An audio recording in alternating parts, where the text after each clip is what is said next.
comment on peut faire pour crawler sous les poubelles dans une ville qui a 6 maires, un super maire, un ministre de l'urbanisme et de l'habitat? Le RDPC et l'État ont verrouillé notre système politique. Ils ont complètement limité notre démocratie. On ne peut pas vivre comme une démocratie à proprement parler. Si le chef se lève aujourd'hui et dit je convoque le congrès, il convoque le congrès.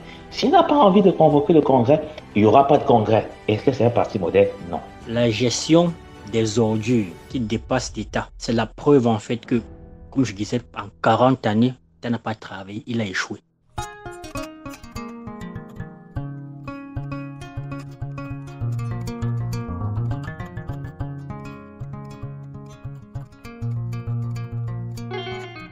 Mesdames, bonsoir, messieurs, bonsoir. Nous sommes le 28 mars 2025 et mesdames et messieurs, vous suivez, c'est la dernière édition de votre podcast. Vous suivez 237 Stories, c'est le podcast qui fait la joie dans le cœur de tous les Camerounais en ce moment. C'est celui qui anime les chaumières parce que oui, quand on fait un débat, tout le monde en parle après. Aujourd'hui, nous avons retenu, comme à l'habitude, des thématiques pour vous égayer, mais surtout pour vous informer. On va parler du sujet qui vraiment fait la une sur tous les plateaux et 237 Stories, le podcast ne pouvait pas déroger à la règle, tout simplement parce qu'il s'agit de politique à la camerounaise. Et bien on parle du RDPC, 40e anniversaire du Rassemblement démocratique du peuple camerounais sur fond de campagne électorale. Quel bilan retenir du Parti des Flammes? Voilà la première thématique qui va, on va dire simplement animer le débat aujourd'hui. Mais après ce sujet-là, on a un deuxième sujet. On parle de société Yaoundé, ville poubelle que cachent les amas d'immondices dans la capitale politique du pays de Paul Biya. Voilà la thématique sur laquelle on va se pencher tout à l'heure ici, d'en savoir plus avec nos invités. Et en dernier ressort, on parle de sport.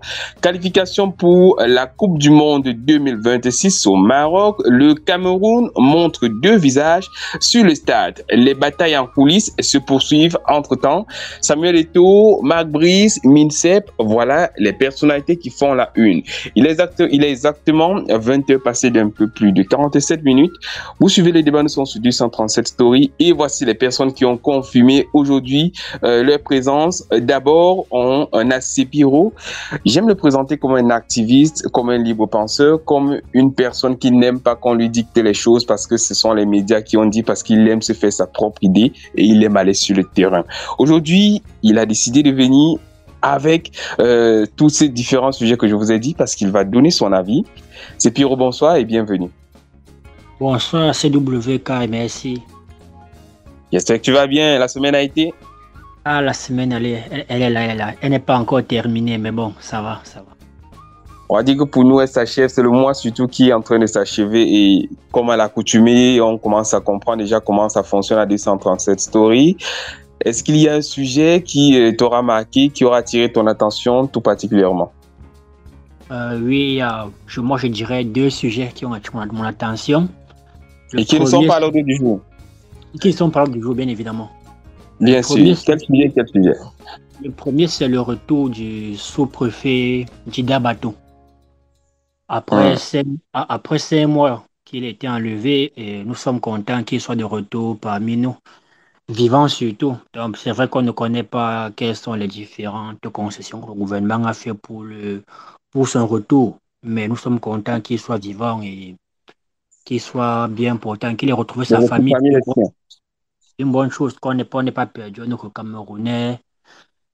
Et je vais finir par une note un peu triste, c'est la mort de nos soldats à la frontière avec le Nigeria. Donc, ce sont les deux sujets qui ont retenu mon attention au courant de cette semaine. Donc, je vais saluer d'entrée de jeu les familles des soldats qui ont perdu la vie suite aux attaques de Boko Haram dans le nord du Cameroun.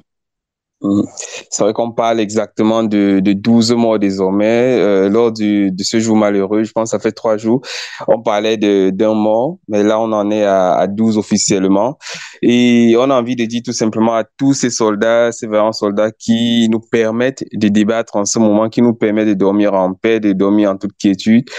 beaucoup de courage et de la part de 237 Story, naturellement, on adresse nos sincères condoléances aux membres de toutes les familles qui ont été ainsi éprouvées. C'est 11 jeunes Camerounais 11 pères de famille sûrement, 11 talents sur lesquels la nation comptait qui se sont éteints. Et bien sûr, on salue également le retour du préfet parce que quelque part, quand on parle d'un chef d'État, c'est quand même la représentation du gouvernement sur place, c'est la représentation du chef de l'État si on étend bien les ficelles.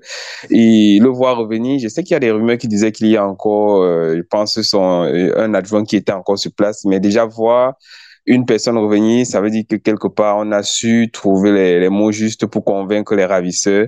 Et on espère en tout cas que la sécurité soit très vite de ce côté-là. Alors, Sepiro n'est pas le seul qui a accepté d'être là ce soir, parce que vous le savez, il y a toujours plusieurs invités.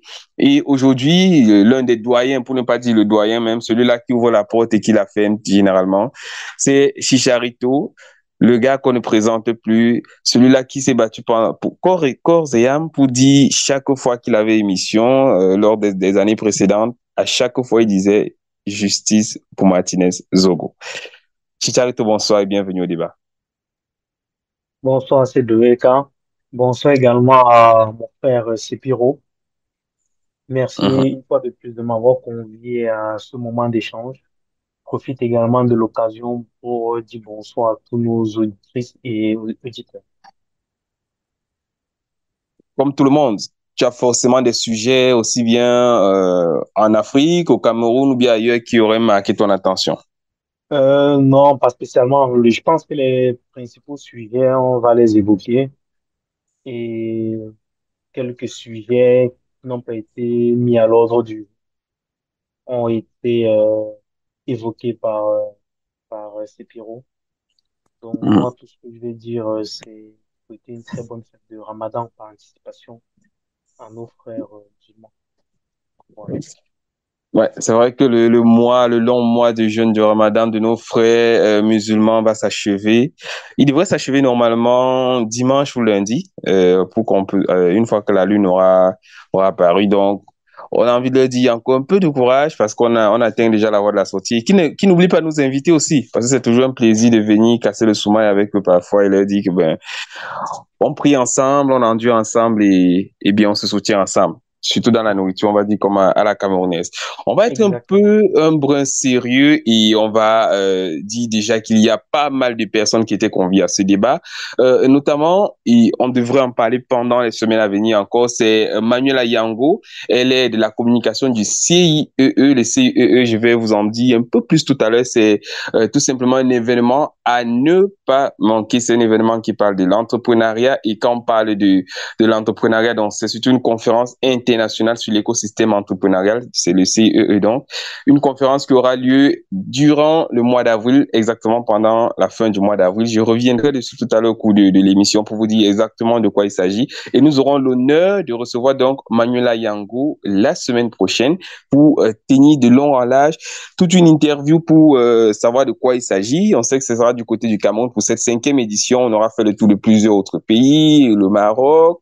Avant, on aura fait plusieurs autres pays de l'Afrique subsaharienne, mais c'est le Cameroun qui abrite cette 5e édition. C'est du côté du Crystal Palace à Douala. Alors, on va parler des sujets qui nous intéressent aujourd'hui en attendant que les autres personnes, notamment, il y a un porte-parole officiel du MRC qui devrait nous rejoindre si tout va bien. On a également Manik, un entrepreneur aussi et un citoyen. Il voulait donner son avis sur les thématiques de ce soir. En attendant que cela nous rejoigne, il y a aussi les éternels, si j'ai envie de dire comme ça, nos amis fidèles qui sont toujours là, que ce soit Joe, que ce soit AG ou bien encore Olivier, que vous connaissez déjà, chez les auditeurs, qui pourront nous rejoindre en cours de chemin. Voilà. Ce qui est dit et on va rentrer en plein dans le débat. Le premier débat donc qui parle de politique et on le disait à l'entame, 40e anniversaire du Rassemblement démocratique du peuple camerounais. C'est sous fond de campagne électorale que depuis quelques jours, on a vu les militants du parti au pouvoir occuper toutes les voies. occuper toutes les artères des différentes villes au Cameroun pour pouvoir célébrer à crise et accord le 40e anniversaire, aussi bien du parti, mais on a eu l'impression, c'est pire, là on va commencer avec la première question, on a eu l'impression que ce n'était pas seulement un anniversaire ordinaire que l'on fêtait, ce n'était pas parce que c'était le 40e anniversaire, mais on a l'impression que le RDPC est déjà en pleine campagne électorale. Bien évidemment, CWK, nous sommes dans une année électorale, nous sommes en 2025 et en octobre, les Camerounais iront élire le président de la République et le RDPC a déjà commencé sa campagne à l'occasion de cet anniversaire, même bien avant ce jour. Il avait commencé à se déployer. On a vu le secrétaire de la présidence dans le Nord, les ministres dans leur communauté respective, aller chanter louange du président comme d'habitude. Donc, nous n'avons pas juste assisté à la célébration du 40e anniversaire, nous avons assisté au lancement de la campagne du RDPC pour cette année électorale. Il ne s'agissait pas uniquement d'une célébration d'un 40e anniversaire, c'est tout autre chose. Donc, quelque part, toi, tu as ressenti, c'était différent d'un anniversaire ordinaire. On a eu cette impression que ceux qui fêtaient, ou bien plutôt qui participaient aux festivités de cet anniversaire-là, avaient un autre message derrière. Est-ce que tu y as entrevu autre chose que juste une 40e bougie sur laquelle soufflaient les militants? Bien évidemment, on a entrevu autre chose. Vous savez, actuellement, le Cameroun, jusqu'aujourd'hui, n'a pas renouvelé ses instances dirigeantes, notamment au niveau des ministres. Et on sait souvent que lorsque les périodes comme celle-ci approchent, le président va souvent faire bouger un peu son gouvernement. Donc c'est aussi le moment pour chacun de faire allégeance à nouveau au président. Donc vous avez donc vu tout le gouvernement bouger, du SGPR au dernier ministre, ce qu'on ne voit jamais, qu'on n'entend jamais, on juste sortir, faire des vidéos, poster sur les réseaux sociaux, marcher dans les rues. On les a vu marcher les professeurs d'université, je ne vais pas les citer ici.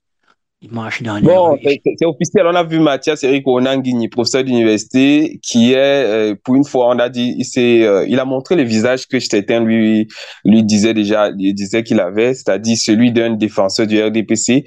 Et on a vu sur les réseaux sociaux cette vidéo où il était avec des partisans du président de la République en train de crier Paul Biya, notre président et tout ça. Ce n'est plus, on ne cache plus. On va dire simplement que, il a montré le visage qu'on attendait de lui, il s'est dévoilé. Bien évidemment, le professeur Mathias Nguini, qu'on appelle Meyon, s'est dévoilé. Aujourd'hui, il ne va plus jamais nier qu'il est analyste politique. Il a un parti pris. Il a un parti pris. Il a montré aux yeux du monde. Il ne dira plus que je suis un analyste qui est neutre, qui regarde la scène avec un regard d'intellectuel camerounais lambda. Aujourd'hui, il a prouvé qu'il appartient à un parti politique et qui défend son idéologie, qu'il est soumis à son président qui est là depuis 40 ans, qui est là depuis 43 ans. Donc, Voilà, exactement, c'est 43 ans. Avant d'arriver peut-être là, sans te couper, peut-être parce que je sais que là, on va entrer en plein dans le débat. Là, c'est vraiment la mise en bouche encore. Chicharito, de ton côté, est-ce que tu as envie de souhaiter joyeux anniversaire au RDPC ou simplement tu te dis, c'est pas la peine? Bonjour. Oui, bonsoir Joe. Cédric, Oui, c'est vrai que Joe nous a rejoint. Bon, peut-être avant que Chicharito, tu ne prennes la parole pour peut-être nous dire si tu souhaites joyeux anniversaire au RDPC ou pas. Euh, Comme on le dit, c'est la voix de Stento, c'est l'une des voix aussi qu'on ne présente plus. Le chouchou de toutes ces dames qui, chaque fois qu'elles écoutent le podcast, elles disent toujours, ben, moi, je veux voir le gars qui a cette voix. Et parfois, il y en a beaucoup d'auditrices qui viennent et qui disent, ah bon, moi, je suis l'émission d'abord parce qu'il est là, mais surtout, on s'attend à ce qu'il ait seulement la voix, mais il a les arguments qui vont avec. Joe, bonsoir. Bienvenue à Bon, l'émission. bonsoir CWK, bonsoir à tous les panélistes, les copanélistes. Bonsoir à tous nos fidèles auditeurs et auditrices. C'est toujours un plaisir d'être flatté par nos auditeurs et nos auditrices. Ça veut dire qu'on fait un Hum. bon travail si on les amène à nous écouter avec des arguments, en construisant un petit peu cette réflexion.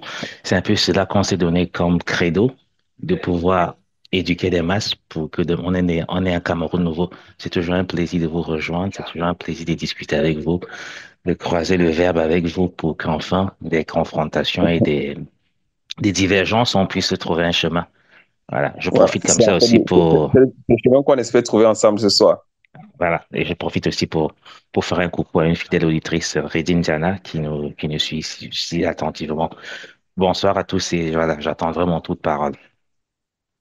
D'accord, on va dire bonsoir à mademoiselle ou madame Diana et on espère qu'elle reste toujours connectée à 237 Story. Pour ceux qui ne le savent pas, vous pouvez vous connecter dès à présent, aussi bien sur les plateformes Apple, aussi bien sur les plateformes d'écoute légale. Nous sommes présents là-bas, mais vous pouvez aussi nous écouter en allant simplement sur notre page Facebook et en cliquant sur www.237story.net et vous allez aller sur la rubrique podcast, vous écoutez toutes nos émissions si elles ne sont pas déjà en train d'être en tournée sur dans votre WhatsApp. Alors, Chicharito, je le disais avant que Joe ne vienne avec sa belle voix, est-ce que tu as envie de souhaiter un bon anniversaire au RDPC pour cette 40e fois? Que j'ai envie de leur souhaiter, ma réponse est brève et sans équivoque. Donc, je réponds non, simplement. Pourquoi non? Pourquoi non alors que on s'attendrait à ce que l'on jubile avec eux? C'est quand même la 40e fois. Euh, non, on s'attend parce qu'on jubile avec eux. C'est, c'est la fête des militants et sympathisants du RDPC.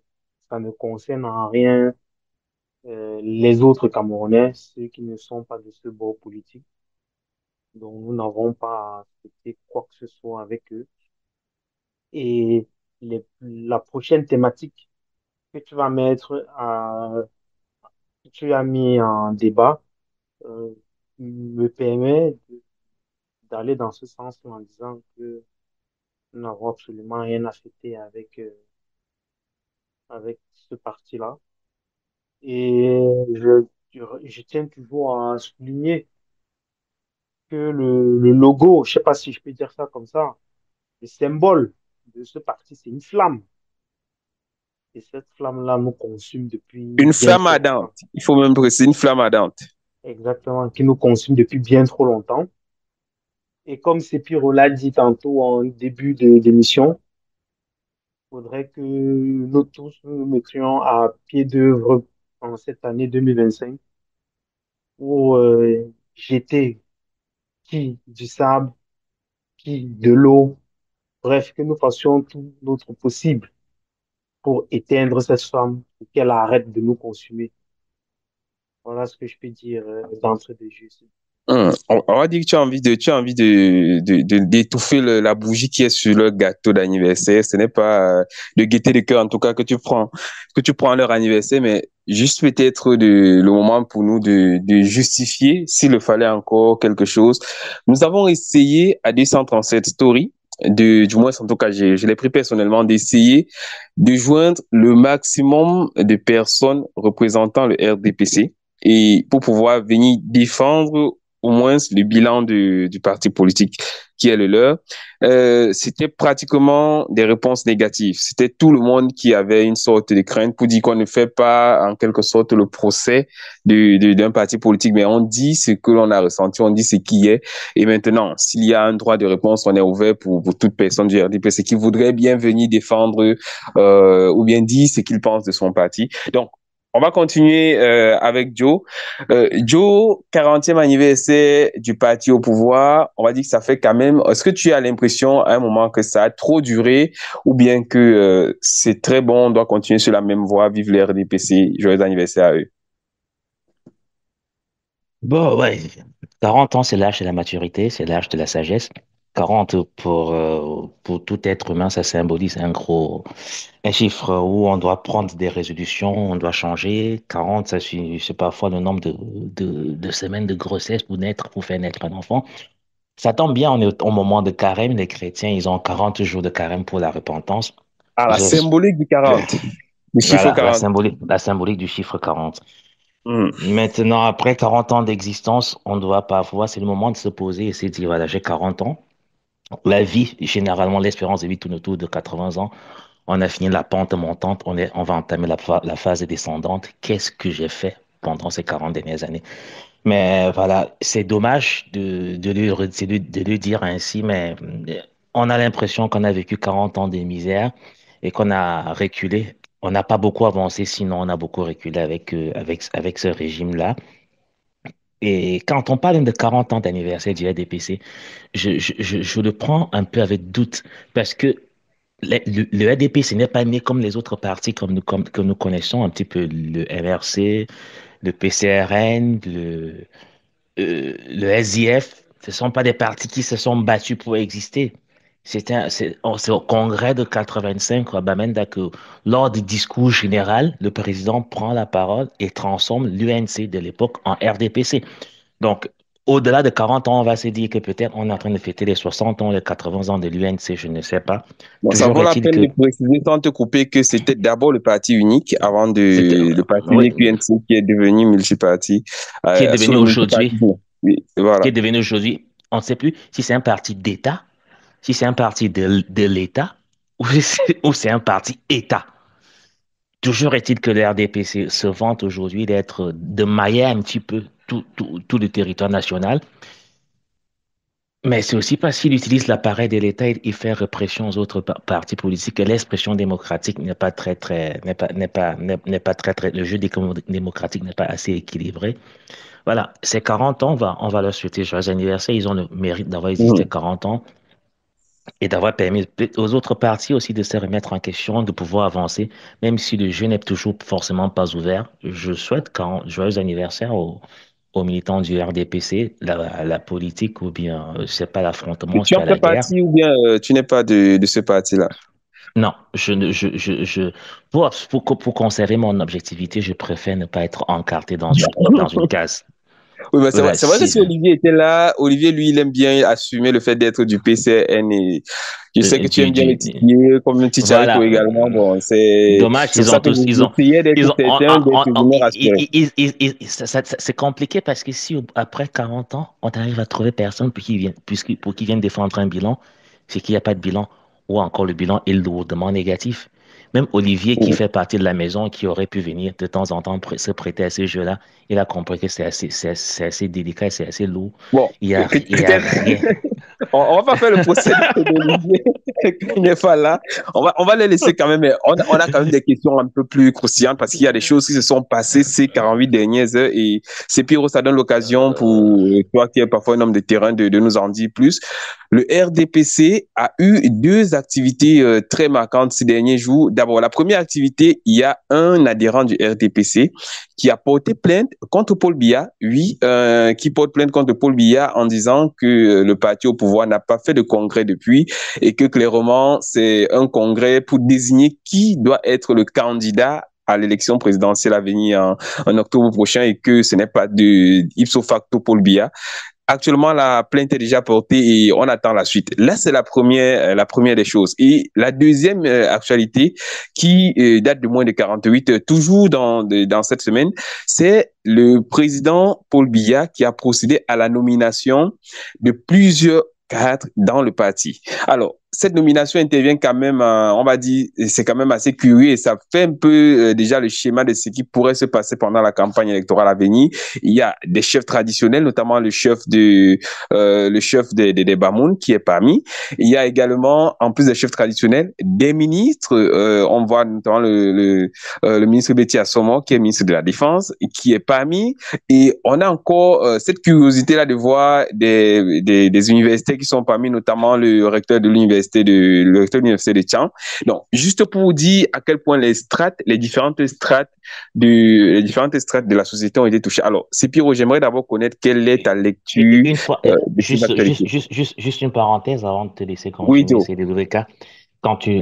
Quand on mentionne un petit peu les différentes entrées, il faut aussi constater aussi une curiosité. Le secrétaire général de la présidence n'est pas entré au comité central. C'est une grosse curiosité. C'était juste ça, Oui, parenthèse. Ferdinand Ngongo, on se serait dit qu'il devait être là, mais il fait un peu partie, on va dire, il fait partie des grands absents, à moins qu'il y ait un autre poste qui lui soit réservé, mais quand même fait partie des cadres du RDPC qui auront sur le terrain pour défendre sûrement pendant les élections. C'est quand même très bien, très bien. Il faut bien noter ça. Merci pour cette remarque, Joe. Et maintenant, c'est Pierrot. Est-ce que tu as une lecture lecture d'abord toute particulière à faire sur ces deux actualités, la plainte contre le président Paul Biya, ou bien plutôt contre le président du parti, pas le président de la République, mais le président du parti, et ensuite ces différentes nominations qui, on a l'impression qu'elles sont très calculées. Bien évidemment, c'est CW j'ai une lecture. En fait, le RDPC est un parti qui, je vais dire, qui est subdivisé en deux. Il est à la fois un parti républicain, il est à la fois un parti socialiste. À sa tête, vous avez l'élite et à la base, les populations qui souffrent. Le RDPC, en nommant toutes ces personnalités, il a prêté sa campagne, comme j'ai dit, puisque toutes ces personnes sont plus ou moins des élites dans leur localité. Le RDPC n'a pas nommé un kidam dans un quartier qui n'a rien fait. Le RDPC a nommé des gens qui demain iront, je vais dire, attirer le bétail électoral. Le RDPC procède toujours ainsi. Et j'attire l'attention, comme Joe disait tout à l'heure, on n'a pas fait entrer le SGPR dans le comité central du RDPC, mais qu'en est-il du bureau politique? Le RDPC est un bureau politique, donc je préfère, avec ma lecture un peu, je me dis, il faut attendre. Parce que vous savez que Paul Biya est sorti du bureau politique quand il a voulu prendre quand on l'a mis au pouvoir, il n'était pas au comité central. C'était du bureau politique. Donc, attendez de voir qui va entrer au bureau politique. S'ils veulent, moi, en fait, s'ils veulent nous faire la même chose, ce qui ne va pas marcher, ça va dans tous les sens. Chacun fait sa lecture. Mais si on doit retourner à ça, attendez de voir si le SGP entre au bureau politique. Attendez de voir si tous ces dauphins dont on parle vont entrer au bureau politique. Là, on commencera à avoir une autre lecture. Donc, ne vous arrêtez pas au fait qu'ils ne soient pas entrés. En lisant le livre de Mbara, de l'ancien ministre Mbara, qui est aujourd'hui en prison pour les faits de détournement de deniers publics, il parle des SGPR. Il parle bien d'eux. Il dit dans ce livre-là que le président garde ces SGPR auprès de lui. Il ne s'envoie jamais au bureau politique. Vous pourrez remonter l'histoire de SGPR. Personne n'a fait partie du comité central. Non, personne d'entre eux n'a été au comité central. Donc, tout ça, toutes ces manœuvres-là, c'est juste un produit de la campagne qui arrive. Vous allez peut-être voir moi qui étais à l'université de Chang, où le recteur a fait son entrée au comité central, le recteur Nanfuso. Vous allez voir, demain il va rentrer à Chang, il va dire aux populations, votez le président. Vous avez vu, moi, en plus de caractère, il m'a mis au bureau, donc je suis décideur, je déciderai pour vous. Donc, votez le. Tout ça ce sont des nominations, ce sont des calculs politiques. Ce sont des calculs politiques pour toutes ces personnes On m'a qui dit que sont là. ces nominations ne sont pas faites, elles sont faites à dessein. Et maintenant, cette curiosité, Joe en parlait, cette curiosité, c'est quand même ne pas voir le SGPR qui est pourtant réputé pour être une personne très proche du pouvoir, pas proche seulement du pouvoir, mais très proche du président et un des protégés. Comment est-ce qu'il a pu être absent d'une telle liste? Vu Moi, son activité ces derniers jours, hein. Il était Surtout, présent vraiment, sur Twitter. il était encore dans le Grand Nord où il était hué par les dignitaires là-bas, mais on a l'impression que, est-ce que c'est une sanction ou bien tout simplement c'est une impression, peut-être un coup de poker que veut nous sortir le parti au pouvoir. non, comme je vous l'ai dit, le RDPC n'a pas que le comité central comme organe décisionnel. Il y a le bureau politique du RDPC tout au-dessus. Donc, allez savoir qui vont faire leur entrée dans ce bureau politique-là. Allez savoir, on ne sait pas encore, c'est pas fini. Le comité central n'est pas le seul organe de décision du RDPC. Il a un bureau politique. Les qui y siègent, les qui y sont. Pour le bien-être pas du comité central, hein. Et vous allez voir, il y a un monsieur comme monsieur Emmanuel Nzete à Bafoussam qui a assuré l'intérim depuis la mort du président sultan roi des Bamoun. Lui, il n'a pas été nommé comme celui qui va tenir tout l'Ouest. On l'a mis de côté. Alors, savoir, il y a plusieurs curiosités qui ont quand même attiré l'attention, mais je vais vous dire, attendons de voir quel sera le bureau politique du RDPC. Là, on pourra avoir une lecture sur la position réelle du SGPR, M. Ferdinand Ngongo. Mais tant qu'on n'a pas le bureau politique dans sa nouvelle configuration, on ne pourra pas vraiment s'avancer et dire qu'il a été sanctionné ou il a été mis de côté. Non. Je pense pas. D'accord. Voilà qui est dit. Chicharito, on va revenir peut-être en gros sur le RDPC même et sur ce 40e anniversaire qui fait l'objet de cette thématique. Est-ce que vous avez ressenti, en tout cas, aussi bien toi, Chicharito, que Joe, parce que quand Joe prendra la parole, ce sera la même question. Est-ce que tous les deux, vous avez ressenti que le RDPC est un parti qui se modernise? Est-ce que c'est un parti qui commence à épouser, on va dire comme ça, les normes d'un parti qui n'est plus nombriliste, qui ne se rattache pas uniquement aux gens de la communauté du chef de l'État, ou bien qui est vraiment un parti qui devient national? D'abord, toi, Chicharito. On parle du RDPC. Est-ce que le RDPC, c'est un parti? C'est vrai que dans RDPC, il y a un rassemblement démocratique du peuple camerounais. D'accord. Officiellement, on dit que c'est un parti politique, mais est-ce que vous connaissez, est-ce que vous pouvez me donner la dernière date du congrès du RDPC? C'est vrai que le Ou les, fonctionnement d'un parti, quand Le- même, a certaines bases. On a l'impression que c'est j'allais- le RDP. Est-ce que tu penses que le RDP s'en est trop éloigné? Quand j'ai d'abord planté le décor en posant la question, bon, c'est en fait, comment on peut dire, c'est une Mhm. question rhétorique. J'ai dit, est-ce que le RDPC est un parti politique? Ou alors, le dernier congrès a lieu en 2011. voilà. Ou alors, si je peux Et, il a été poser et le mandat du président a été prorogé 5 ans plus tard. 5 ans, en Plus- 2016. Et là, nous Voilà, sommes si on s'en tient au règlement, si on s'en tient au parallélisme de forme, ça veut dire que si le mandat est prorogé, c'est pour 5 ans. Et ça nous amène en 2011, en 2021. Ça veut dire que depuis 2021, justement ce que décrit M. Onana, le parti est dans l'illégalité. Justement, ça veut dire qu'on est dans une quinzaine d'années par là, pratiquement Non, sans un autre on va, congrès. on va l'indiquer, c'est 5 ans. Voilà, c'est 15 ans sans congrès. Si disons que voilà, le congrès aurait pu se tenir en 2016, qu'il a été prorogé jusqu'en 2021. Et depuis 2021, qu'est-ce qu'on en fait? Et quand on se dit qu'on est dans un... est-ce que certains partis modernes, je suis très dubitatif dessus, le fonctionnement du parti ressemble au fonctionnement de l'État, où un petit peu, on dépend du bon vouloir du maître. On va revenir on va revenir sur toi, Chicharito. On va laisser Joe peut-être écouler toute sa pensée avant de revenir sur Chicharito qui a été coupé. Joe, justement, tu me permets de te piquer un peu sur un aspect. Vu que le RDP, justement, a ce fonctionnement de parti-État, est-ce que les choses ne sont pas en train d'être mises sur pied continuellement par les instances? Normalement, on voit de plus en plus le comité central qui bouge, le bureau politique qui bouge. Est-ce qu'on n'a pas l'impression qu'il y a une modernisation qui se fait avec du sang neuf aussi? Oui, on a toujours cette impression qu'il y a du sang neuf qui est injecté à chaque fois.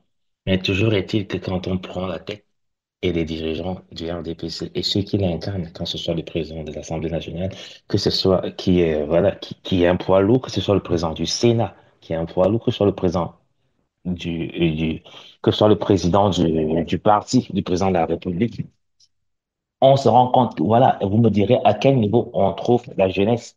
La jeunesse à partir du RDPC. Généralement, ça m'a souvent fait rire de constater que dans le RDPC, les présidents de logis RDPC ont souvent 40, 50 ans.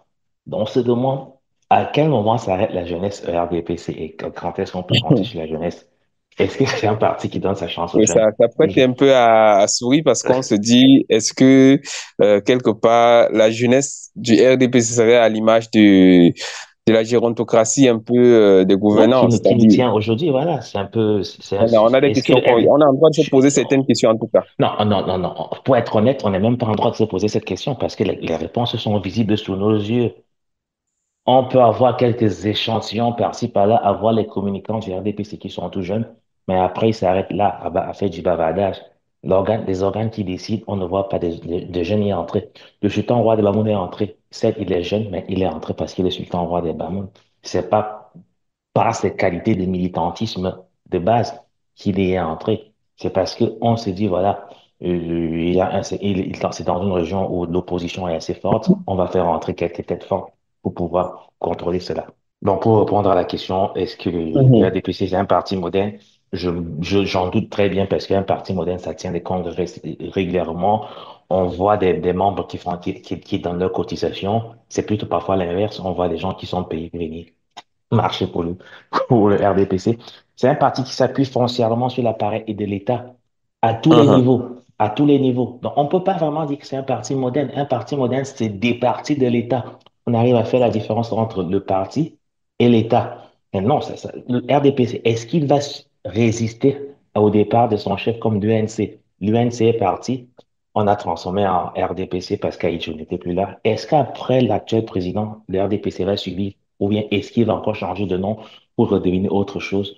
On va mettre un peu de couche de peinture pour changer. Je ne sais pas. Mhm.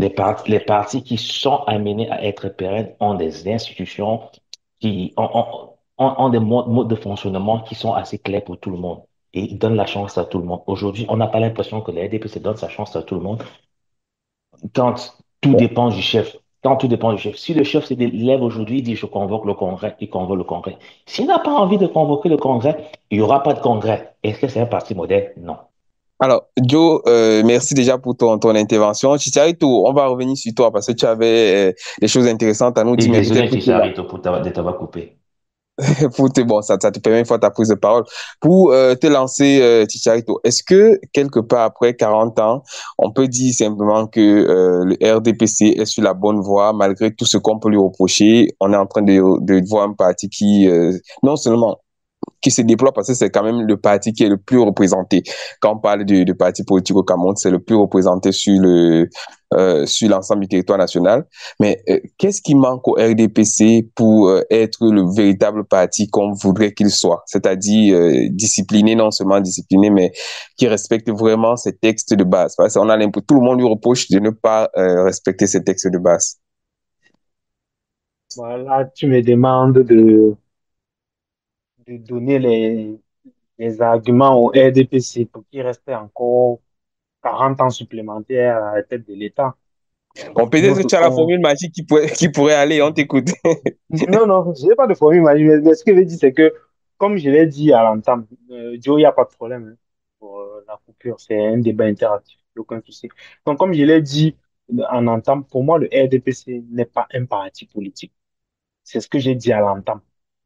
Et pourquoi je l'ai dit, c'est parce que un parti politique doit régulièrement tenir son congrès. C'est ça qui permet de d'indiquer euh, le parti. Et normalement, ce parti doit être légalisé auprès de l'administration territoriale. Or, on voit que le RDPC n'est même pas un parti parce il ne fonctionne pas comme les autres. Il n'a pas besoin de congrès. Il n'a pas besoin, voilà, de fonctionner tout simplement comme les autres.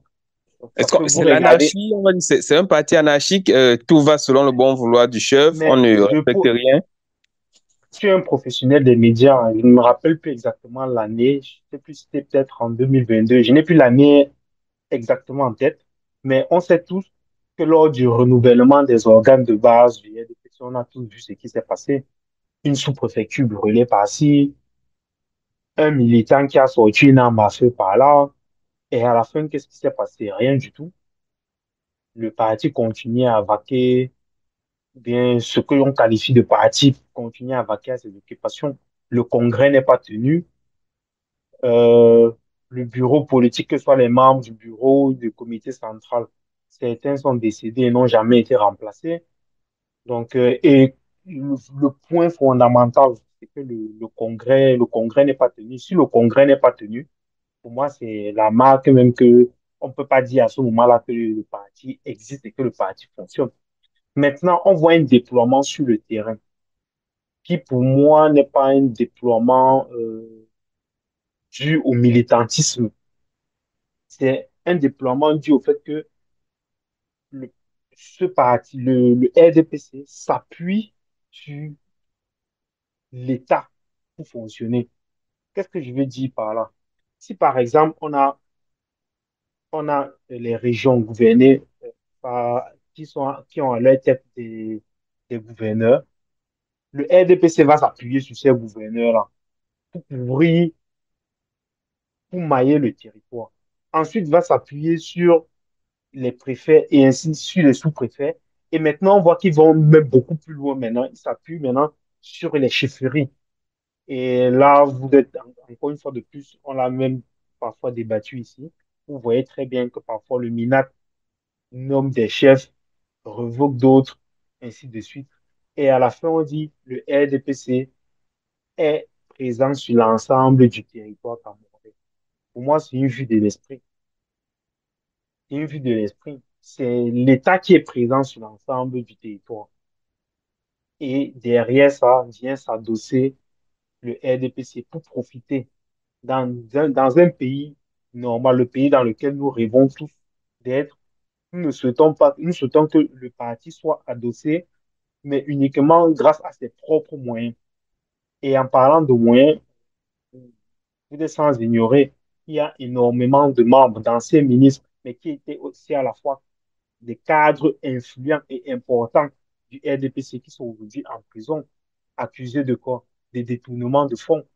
Ça veut donc dire que même quand le parti, on croit que le parti fonctionne grâce à la force vive de ses militants, au final, ce n'est pas le cas. Le parti fonctionne parce qu'elle s'adosse sur les ressources financières de l'État, qui normalement, ces ressources-là doivent être partagées entre nous tous qui sommes citoyens de ce pays.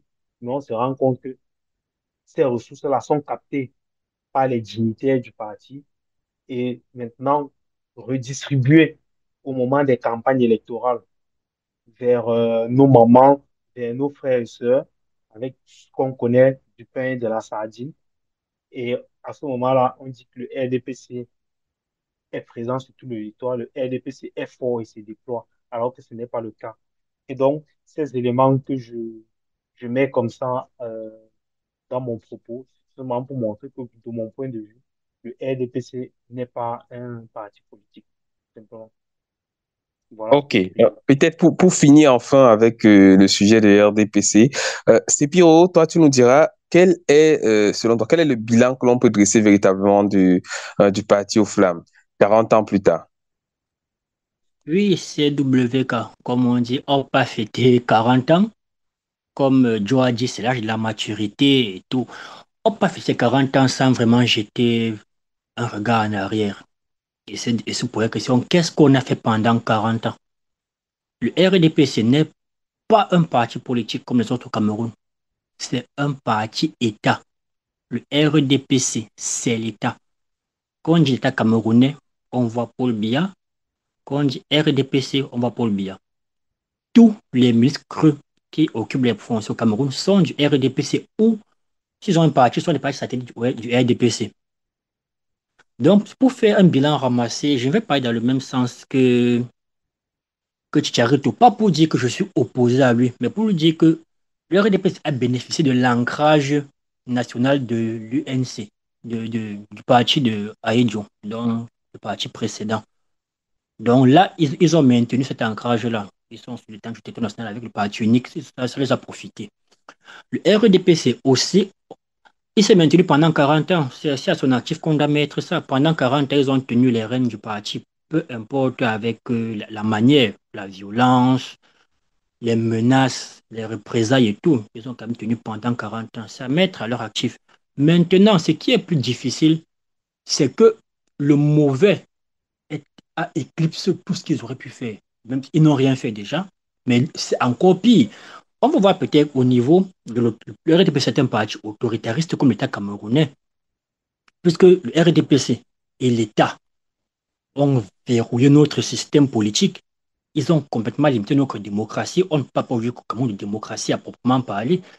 Quand on vous dit démocratie, on vous dit qu'il y a les élections, mais on sait qu'il n'y a pas d'élections au Cameroun qui sont vraiment libres, comme on dit. Les partis politiques n'ont pas le même temps de parole dans les médias, par exemple. Vous allez voir depuis 2 semaines, la CRTV, qui est le média que les Camerounais financent, diffuse uniquement les messages du RDPC. Donc la démocratie qui, en quelque sorte, Oh, uniquement, je ne dirais pas comme toi uniquement. Disons qu'il finance, que généralement, il y a les trucs, les émissions peut-être politiques, parce qu'il y a souvent des émissions politiques. Il y a en grande partie des émissions où le RDPC peut avoir 20, 30 minutes de temps de parole, mais les autres peut-être 5 ou 10. Disons que ce n'est pas complètement existant, mais l'écosystème n'est pas nul, je peux dire comme ça. non, à mon niveau, quand je mets la CRTV à 20 h pour regarder le journal, on ouvre le journal sur qui? On n'a jamais ouvert le journal au Cameroun sur le PCRN ou sur le MSC ou sur l'autre parti. Le RDPC, ils vont vous prendre 15 minutes du journal Allez regarder CATV en ligne, CATV Web. Est-ce que vous avez déjà vu une affiche là parlant d'un autre parti politique? Moi, je parlais juste des Ouais, faits. on a eu le congrès justement, vu que tu en parles, on a eu le congrès du SDF qui a été diffusé sur CRTV Web. Et c'était quand même une curiosité pour beaucoup de personnes qui ne s'y attendaient pas. C'était au Palais des Ok. Sports, le congrès qui a justement porté Joshua aussi au sommet, qui sera lui qui sera On a le donc tous candidat du compris, on SDF. a donc tous compris de quel bord se trouve Joshua Ochi maintenant. Ok, Non, non, bon, c'est je ne très bien dis que pas je qu'on pense. bon, chacun tire sa conclusion, mais ce n'est pas forcément ce que tu avais dit. Chacun a Donc, tiré donc, la conclusion qu'il voulait. Non, je tiens Quel à ordre est préciser. parti? donc, Magnétisme je, de Quel la... ordre est parti? si vous permettez, je vais me limiter juste aux faits. Donc, si D'accord, il faut. d'accord, c'est pire, on est avec toi. Ok, maintenant, le deuxième fait contre le RDP, c'est la centralisation du pouvoir entre les mains uniquement de la personne de son président Paul Biya. C'est lui qui fait la météo au RDPC et dans l'État camerounais, puisque c'est un parti État. Le président a tous les droits, tous les pouvoirs, tout. Il s'occupe de tout, il fait tout. On fait tout en son nom. Le RDPC, est-ce qu'ils ont un slogan? C'est pour le notre président, partout il marche, c'est qu'il vous chante. Est-ce qu'au RDPC, il y a une idéologie autre que Paul Biya? Est-ce qu'il y a même une idéologie au RDPC après 40 ans? Rigueur et moralisation.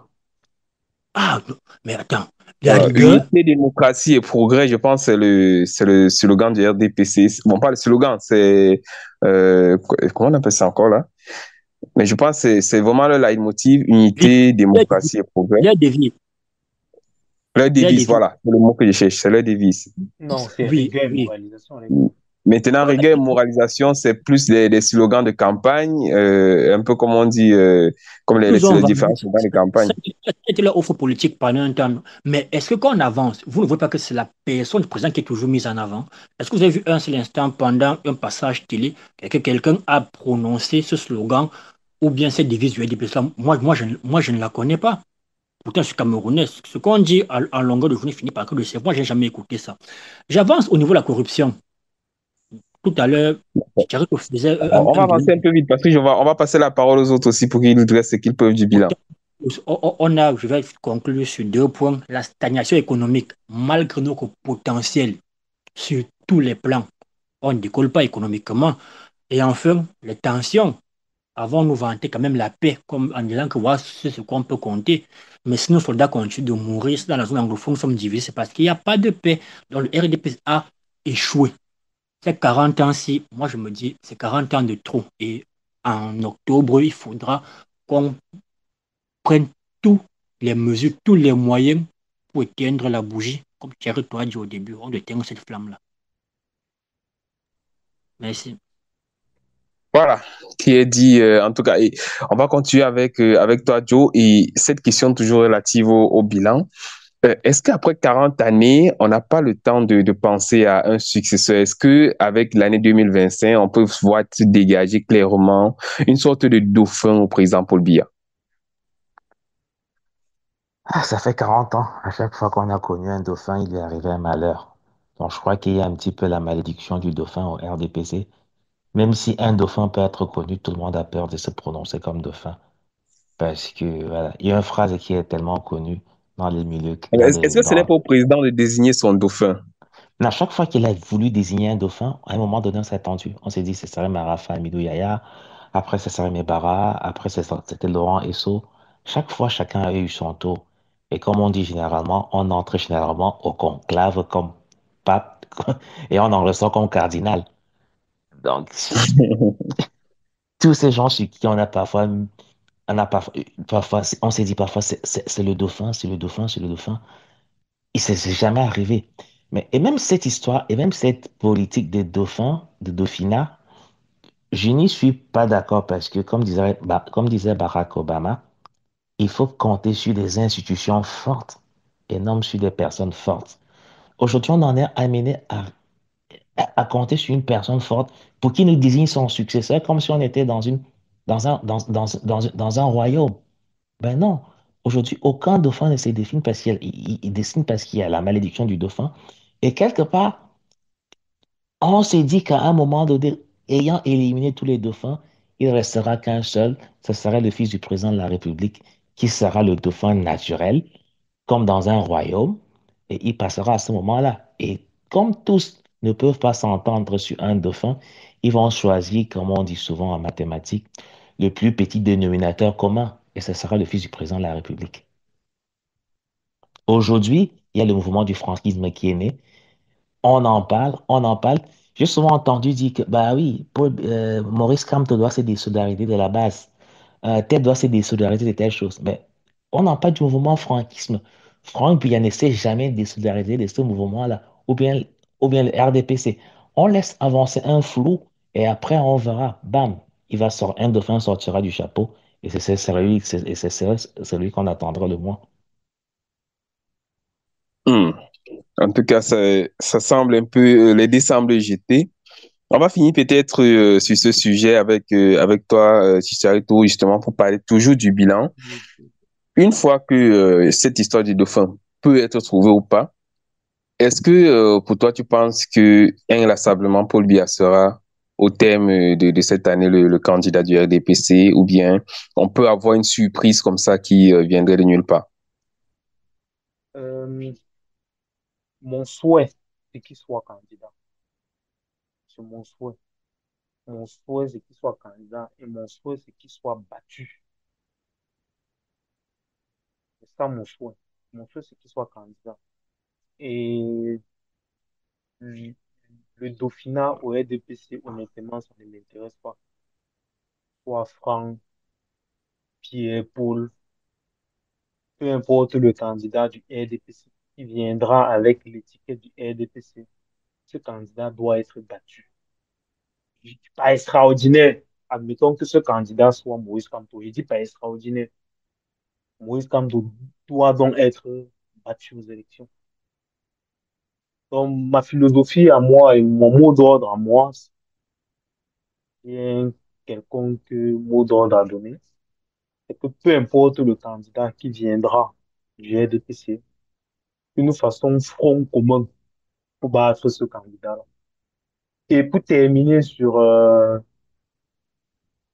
bilan du RDPC, bon, dans le prochain sujet, on va déjà avancer un argument qui montre ce premier bilan. Et le deuxième argument que je voulais avancer, c'est l'eau. Je ne parle pas très l'eau. Je parle de l'eau potable. 42 ans, 43 ans que nous sommes gouvernés et nous manquons toujours d'eau potable. Pour moi, ça, c'est quelque chose d'inconcevable. Ça veut dire que même si le RDPC parti au pouvoir se disait, et prenons un mandat, juste un mandat, pour donner de l'eau potable aux Camerounais, ils auraient eu 6 fois l'occasion de faire ça et ils ne l'ont jamais fait.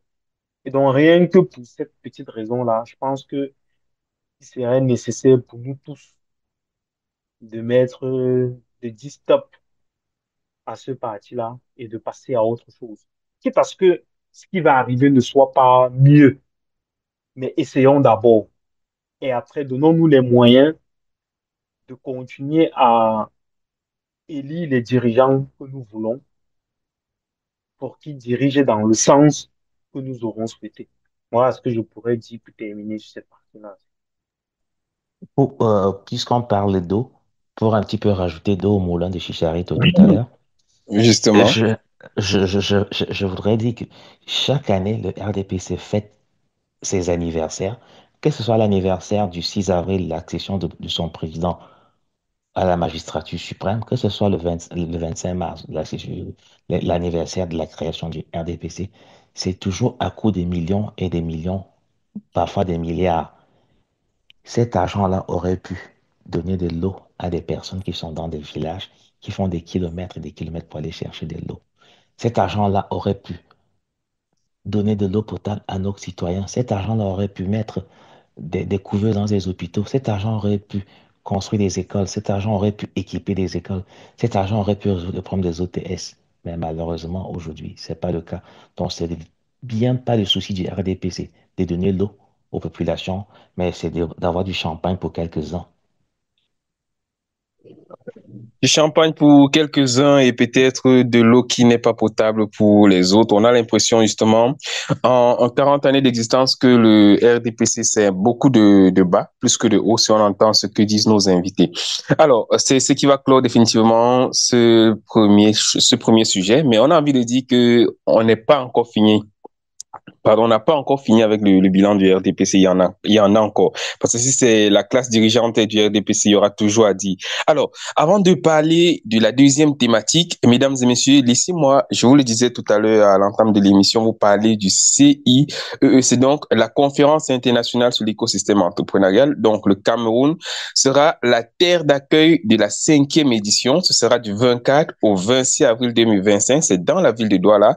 Donc, la CIEE, c'est le rendez-vous annuel des universités, entrepreneurs, acteurs de l'écosystème entrepreneurial et décideurs publics. Et cette année, il y a un peu plus de 450 professionnels qui viendront d'un peu de partout dans le monde pour explorer les stratégies d'avenir en faveur d'un entrepreneuriat résilient, innovant et capable de relever les défis contemporains tout en contribuant à un avenir plus prospère. Donc, après le Maroc, la Côte d'Ivoire, le Sénégal, le choix s'est porté cette année naturellement sur le Cameroun et nous aurons l'honneur d'accueillir la semaine prochaine Manuela Yango. Elle va nous parler de long en large de ce sujet-là et dire pourquoi est-ce que on a les gens qui viendront participer en ont besoin et principalement il y a une journée pour les étudiants et les entrepreneurs qui est gratuite parce que la conférence en elle-même, vu le nombre de personnes qui seront là, les professeurs internationaux qui seront là, venant aussi bien des universités canadiennes que un peu de partout, on a besoin de savoir que le 23, il y a une journée gratuite,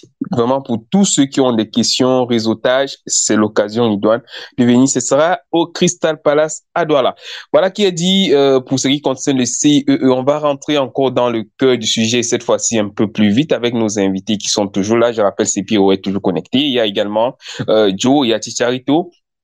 Et on parle de quelque chose qui frôle aussi le bilan du RDPC. On a parlé des 40 années d'existence, mais on n'a pas oublié qu'il y a beaucoup de choses qui marchent ou pas, ou qui marchent très peu.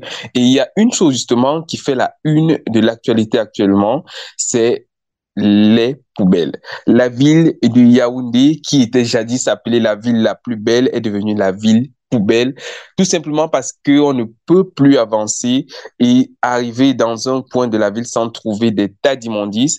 Qu'est-ce qui se passe dans la ville de Yaoundé? C'est Pierrot. La question est à toi.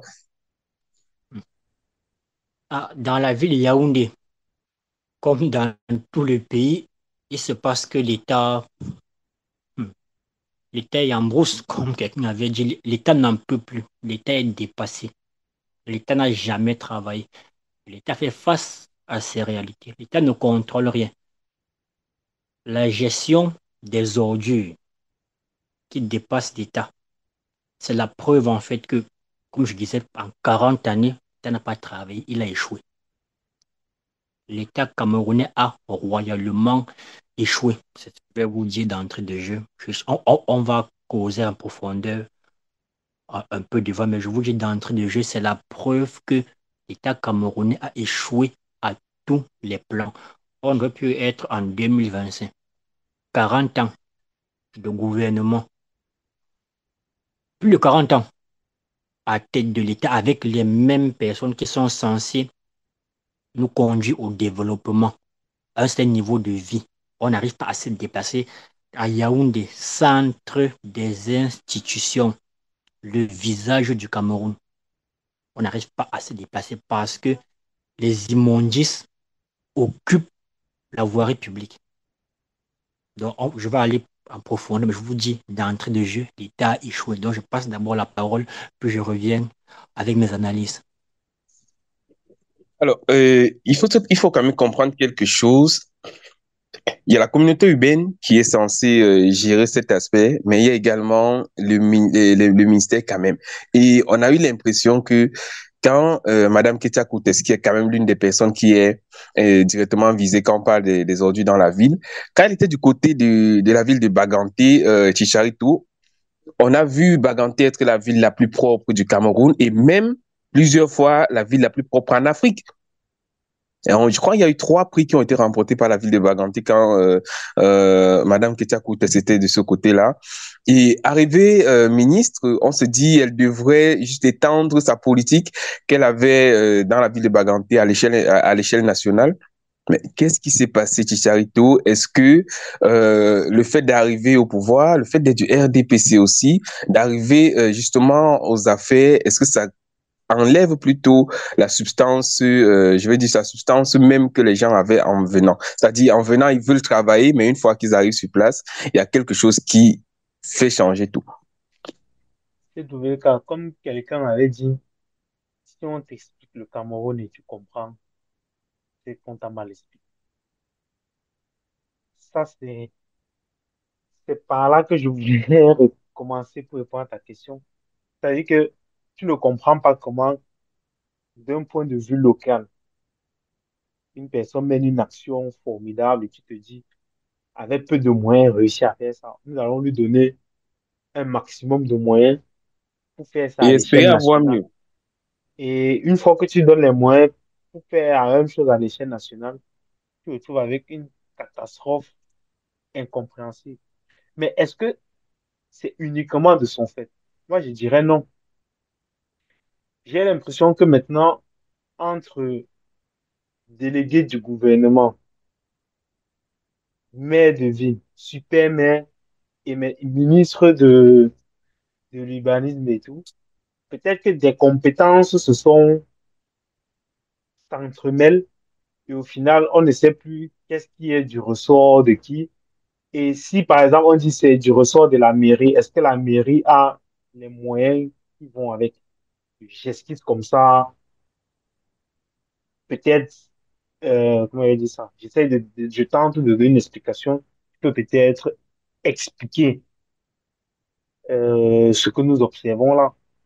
Je fais un autre parallèle avec le ministre de la Santé.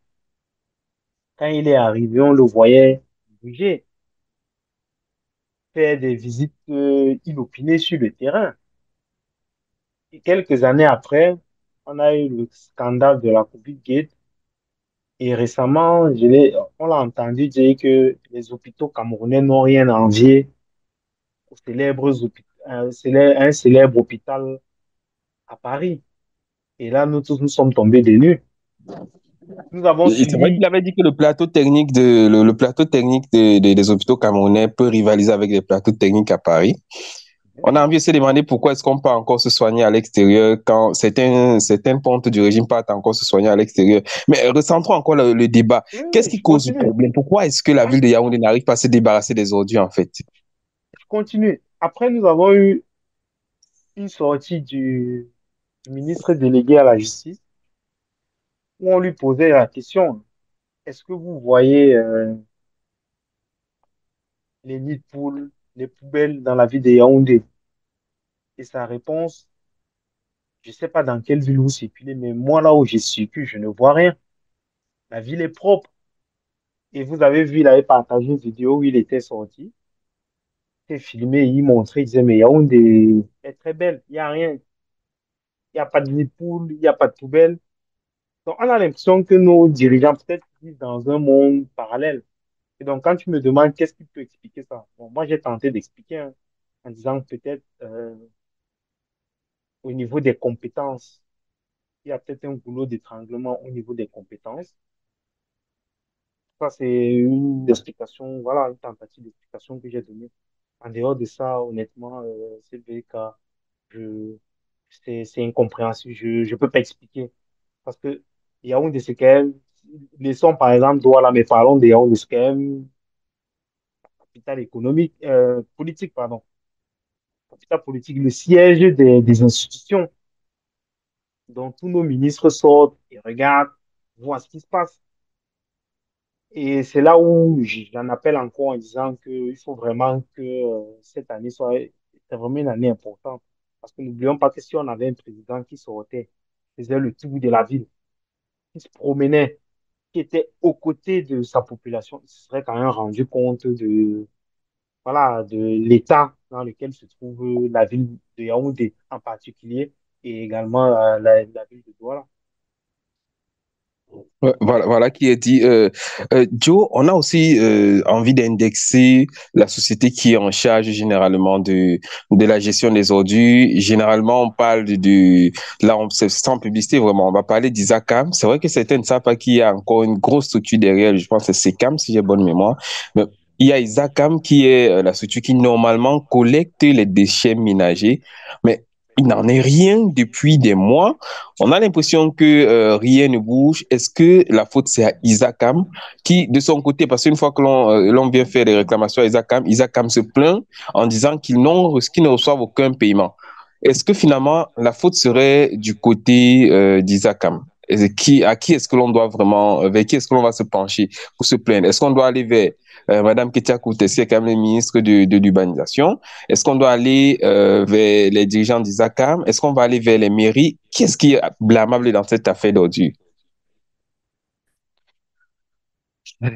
Ah, c'est un peu comment dire, c'est un petit peu le concours des incompétents. Et tout le monde brille par son incompétence. Tout le monde dans cette histoire brille par son incompétence. Yaoundé est une ville qui a 6 maires et un super maire et un ministre. Mais comment on peut faire pour crouler sous les poubelles dans une ville qui a 6 maires, un super maire, un ministre de l'urbanisme et de l'habitat? On peut beau chercher à rejeter la responsabilité sur l'un ou sur l'autre, mais même Isakam, qui donne du pouvoir à Isakam. Si Isakam ne respecte pas ses missions, il y a des moyens d'être puni. Mais Isakam, justement parce que peut-être les paiements ne sont pas effectués, est dans son bon droit de ne pas le faire. Mais les autres ne peuvent pas punir Isakam parce que, avant Isakam, comment on faisait? La gestion des ordures, la gestion des déchets, ça doit être un réel processus, un réel processus. Mais on a l'impression que c'est la patate chaude est donnée à Isaac, hein. On s'en fout. Tant que voilà l'avenue qui va du palais d'Etoudi jusqu'à l'aéroport de Simalène ou encore je ne sais où, tant que c'est bien éclairé et qu'il n'y a pas de poubelle, le Cameroun va bien. Et ça, c'est l'exemple de Yaoundé. Vous dites que si Yaoundé est ainsi traité, qu'en est-il des villes à l'arrière-pays? La responsabilité est partagée à tous les niveaux. Et pour moi, le premier à être incriminé dans cette phase, c'est l'État. Et comme on venait de parler du RDPC, c'est le parti État. Le super maire, il est du RDPC. Les 6 maires, ils sont du RDPC. Ils n'arrivent pas à faire la gestion d'une ville. Alors, quand on leur confie un pays, on s'attend à des résultats extraordinaires. C'est vraiment du rêve. C'est vraiment du rêve. Alors, Aujourd'hui, autant le dire, est-ce que quelque part, parce qu'il y a quand même des maires, bon, quand je dis des, je dramatise même, il y a un maire quand même qui est du RDPC. Là, il faut l'avouer, c'est juste pour montrer vraiment il y a des cas. Est-ce que c'est de la mauvaise volonté ou de la mauvaise foi de la part de certaines communautés urbaines? Le maire de Yaoundé 6, si j'ai bonne mémoire, Yuki Monsieur Yoko Onana, Nana, je sais qu'il est du RDPC, je ne le oui, défends pas, je ne suis pas mandaté et tout, mais je pense que c'est l'un des seuls maires qu'on voit bouger véritablement dans tous les sens. Même quand il y avait la poussière, moi, je l'ai vu aller personnellement arroser les rues plusieurs fois. Ce n'était pas pour les caméras, mais il a fait plusieurs fois.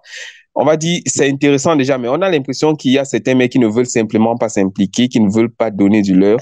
on est à Est-ce que Yaoundé. c'est... Les maires rejettent la responsabilité sur le ministre. Le ministre rejette la responsabilité sur Isakam. On cherche le concours des... Mais venez voir dans des budgets, hein. Chaque année, dans les mairies, il y a des budgets pour ça. Au ministère, il y a un budget pour ça. En fin d'année, le budget est consommé, mais rien n'est fait. Mais on n'arrive pas à savoir. Enfin, il faut faire un véritable audit dans ce pays. Il faut faire un véritable audit. Il faut que des gens apprennent à rendre compte de ce qu'ils font. Dans un pays gouverné, les responsables auraient été punis au bout d'une semaine. Les têtes seraient tombées.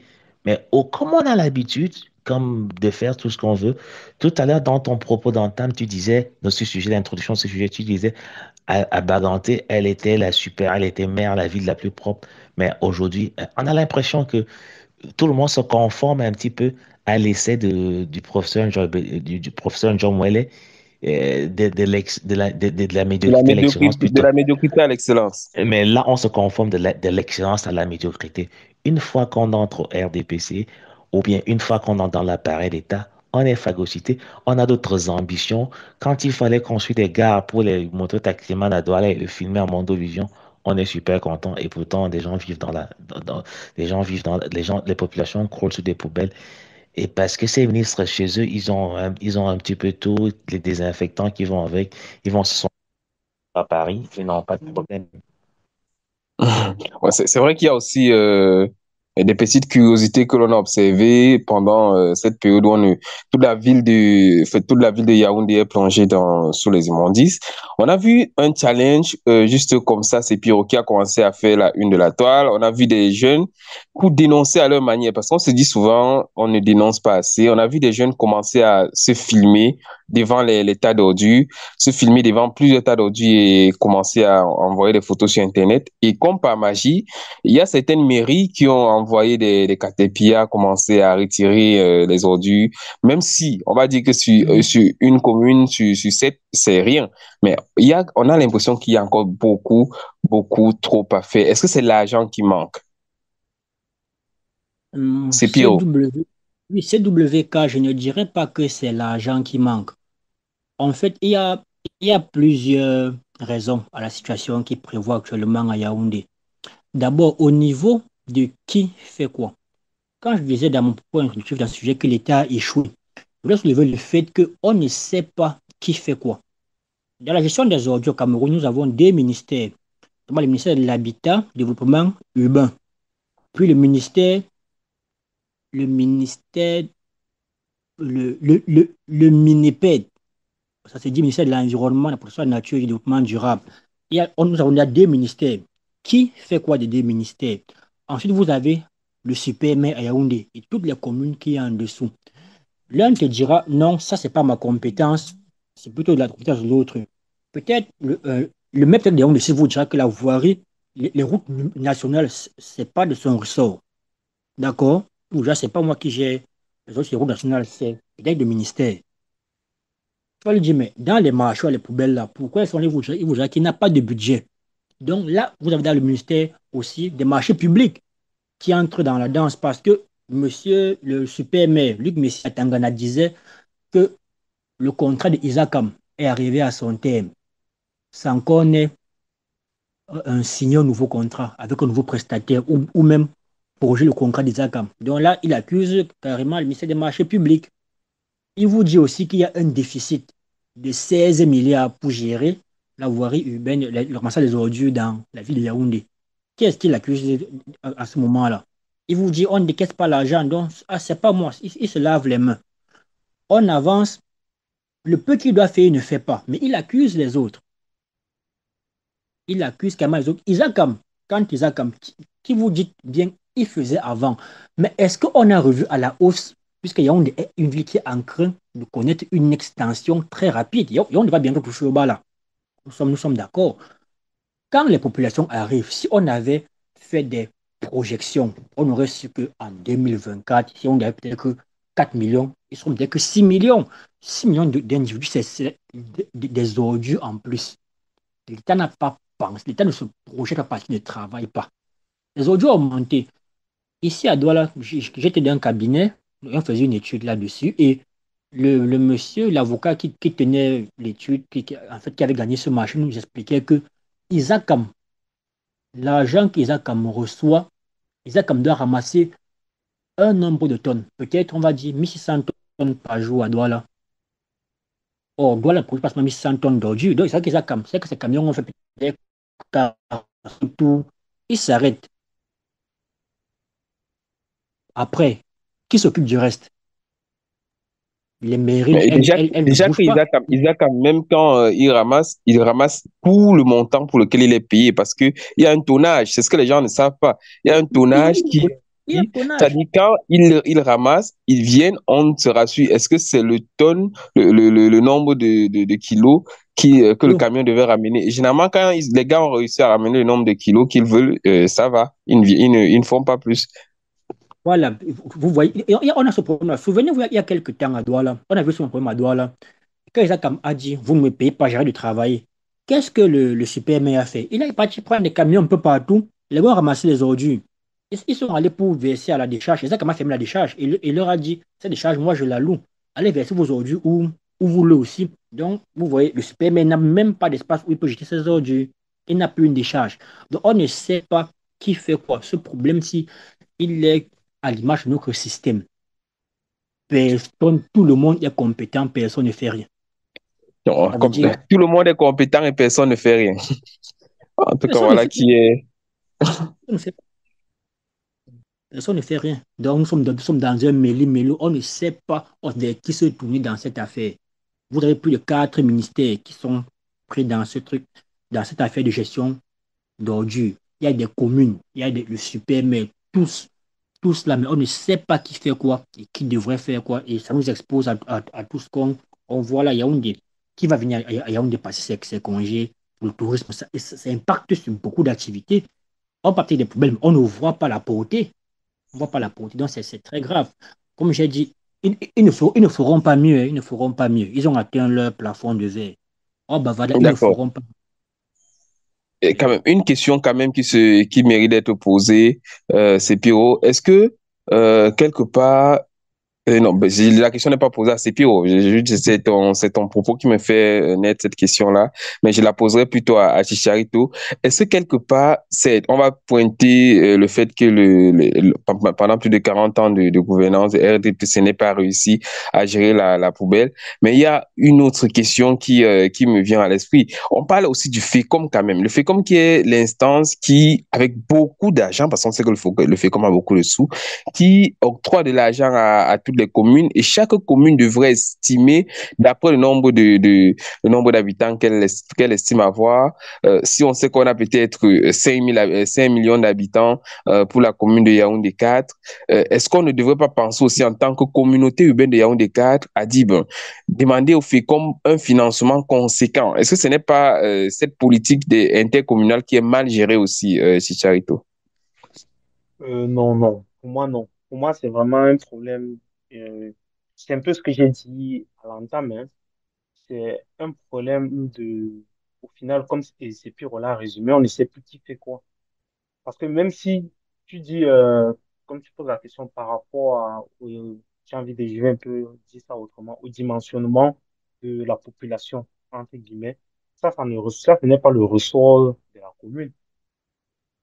Ça, c'est pas le ressort de la commune pour estimer comment elle a dit ça, quel est le nombre d'habitants dans ta ville. Bon, après, je connais pas trop toutes les compétences des communes, mais très souvent, les chiffres comme ça sont plutôt donnés par l'Institut national de la statistique. Après, peut-être tu peux me dire que la commune peut commander une étude au niveau de l'Institut national de la statistique qui va faire ce rapport-là. Pourquoi pas? Mais pour moi, c'est pas à ce niveau que se situe le problème. Pour moi, c'est beaucoup plus un problème de compétences. Au final, on a beaucoup d'entités et plus personne ne sait ce qu'elle est censée faire. Et lorsque tu dis que le FECOM doit apporter des financements, c'est vrai, mais n'oublions pas aussi que on était censé avoir une décentralisation et la décentralisation devait aussi aller avec des dotations financières. On avait dit que dans la loi, si je ne me trompe pas, c'est prévu 15% pour financer les collectivités décentralisées. Donc, au final, si ces ressources-là ne sont pas mobilisées, euh, le maire qui doit gérer les problèmes de route aussi dans sa commune, d'éducation, peut-être que la priorité pour lui, ce n'est pas la poubelle, peut-être que c'est l'éducation. Mais voilà, En même temps, c'est vrai. C'est justement pour t'appuyer sans prendre parti forcément du débat. Il y a ces interrogations qui nous viennent à l'esprit. Quand c'est qu'il y a tellement d'organismes qui seraient censés faciliter la tâche à la gestion des mers, on voit, il y a Communes et Villes Unies du Cameroun qui existent, ce sont des instances qui existent. On a le FICOM qui existe. Tout à l'heure encore, c'est puis on parlait du ministère de l'Environnement et également on a le ministère de l'Urbanisme. Autant d'entités et justement, on a l'impression d'être un peu trop qualifié. Tout le monde est qualifié, justement, peut-être personne ne sait ce qu'il a fait. on va peut-être sortir par là pour changer de sujet. Chicharito, est-ce que finalement, ce n'est pas le fait de connaître un peu trop qui tue la gestion des ordures? Non, peut-être pas connaître un peu trop, mais peut-être le fait d'avoir multiplié les strates. Parce que comme tu dis, on a d'abord cité les ministères. Ensuite, on a cité tout ce qui est les mairies, supermaires. Et après, par exemple, tu as aussi parlé des organismes qui viennent encore s'ajouter. Peut-être c'est la multiplication de tout ça qui fait en sorte qu'au final, on est perdu. Est-ce qu'il ne serait pas peut-être beaucoup plus simple de redéfinir qui fait quoi? Et dans ce sens-là, plutôt que d'avoir plusieurs organismes, plusieurs ministères, bref, plusieurs institutions qui rentrent en jeu, peut-être simplifier la chose.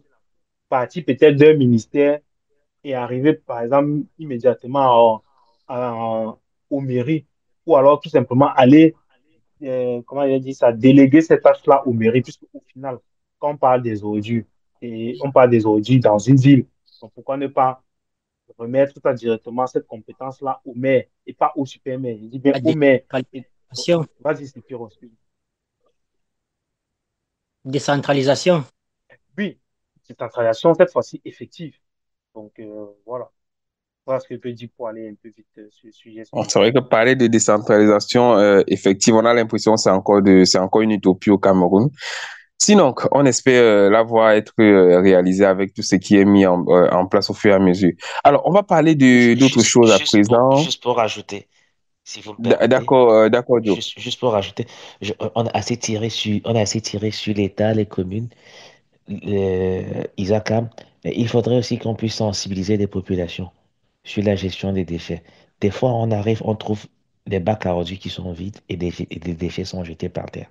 Il faudrait que les populations puissent aussi être sensibilisées là-dessus pour savoir que c'est de leur santé qui en dépend aussi. L'autodiscipline Donc, aussi. de l'autodiscipline, parce que si chacun arrivait à balayer devant sa porte, le village serait propre.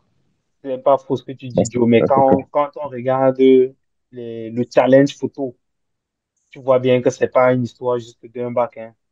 Non, non, je profite juste Regarde, je profite juste aussi pour lancer un message aux populations, parce que à côté de chez moi, en Colbuisson, il y a toujours des ordures et le bac est vide. Et des gens préfèrent jeter des ordures juste à côté de la maison et le bac qui est là à côté est vide.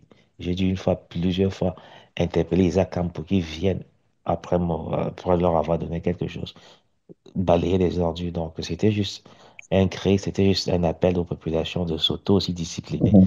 Même si on parle d'aujourd'hui de la macro-gestion, on peut pas arriver à la macro sans parler de la micro.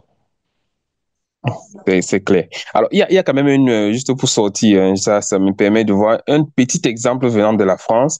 Récemment, justement, c'était une communauté, la commune de Nancy, je pense. Elle a vu qu'il y avait un surplus d'ordures. Et qu'est-ce que le maire a fait? Tout simplement, il a décidé de taxer sans taxer les populations. Qu'est-ce qu'il a? Il a décidé que chaque fois que vous avez, si vous êtes censé produire 10 kilos d'ordures par semaine, si vous faites plus de 10 kilos, ben on vous taxe, on vous fait payer le surplus le kilo en plus. Et ce qui est assez étrange, c'est qu'au bout de 2 mois, les populations ont commencé à ne plus avoir produit autant d'ordures qu'avant. C'est-à-dire, elles ont vu que si on paye désormais pour ramasser les ordures, eh bien, elles vont réussir à baisser le taux. C'est vrai qu'en mettant cette politique au Cameroun, on va se dire, c'est toujours un gouffre à sous qu'on aura offert aux dirigeants. On les aura donné encore une occasion de nous prendre de l'argent. Bon, c'est pas des solutions qui manquent. Voilà qui va clore définitivement cette deuxième thématique qui nous aura retenu un peu plus longtemps, mais on va aller très vite pour la dernière thématique parce on a largement dépassé le temps. Pour ce soir, on va parler des sports et de la qualification pour la Coupe du Monde 2026. Le Cameroun, qui montre deux visages, tout récemment lors de la dernière fenêtre FIFA, le Cameroun a joué 2 matchs. Tout d'abord contre les Swatini. C'était du côté de l'Afrique du Sud et on a vu un Cameroun méconnaissable, des conditions de voyage déplorables, inexplicables et un score sur le stade de 0 but partout. On se serait dit que le Cameroun est en crise parce que les Swatini, quand même, en termes de classement, FIFA, on se retrouve à plus de 50, voire une centaine de places loin derrière le Cameroun. Mais on n'a pas pu vraiment avoir une véritable frappe cadrée. Ça, c'est d'abord le premier bilan. Et donc, l'autre visage positif de ce même Cameroun-là, quelques jours après, c'est du côté du stade Amadou Ahidjo à Yaoundé. Et on a vu une victoire avec beaucoup de caractère des Lions indomptables, 3 buts à 1. Doublé de Vincent Aboubakar, un but de Mbeumo, et on se dit, ben, finalement, est-ce que le Cameroun ne fait pas exprès de se retrouver toujours dans les mauvais coups pour pouvoir s'en sortir après? Première question donc pour toi, Joe, puisque tu avais la parole, tu restes avec elle. Est-ce que finalement, ce Cameroun-là, il n'aime pas se faire fouetter expressément? Ben, le sport, c'est comme dans toute chose, hein. Le sport, c'est dans toute chose. Quand il y a de l'organisation, les résultats suivent. Quand il y a du travail, les résultats suivent. Le travail ne ment pas. Si on part dans les conditions du voyage, comment ces gars ont voyagé pour arriver en Afrique du Sud, pour jouer le lendemain sans entraînement? Il est évident que voilà, qu'on n'espère pas un miracle, qu'on espère pas un miracle. Tant qu'on ne produit pas tant qu'on n'est pas dans les meilleures conditions, la plus belle femme du monde ne peut donner que ce qu'elle a.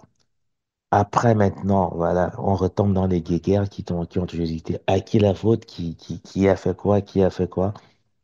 On est habitué avec cette gestion par embuscade où on veut récolter les fruits où on n'a pas sémé.